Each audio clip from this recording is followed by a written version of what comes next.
Ассалаумағалейкум. Бүгін сіздерге Каспий KZ қосымшасы арқылы медициналық сақтандыруды қалай төлейтінін көрсетейін. Каспий KZ қосымшасын кіреміз.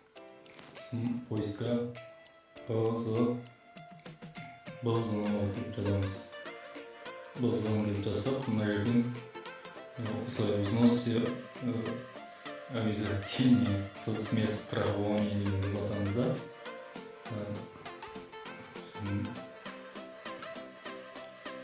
Осыған басамыз.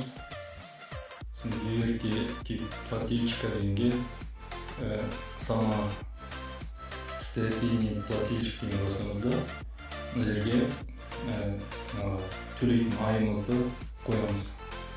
Мына жерге инімізді жазамыз. Осылай продолжить бассақ, өз арада төленеді.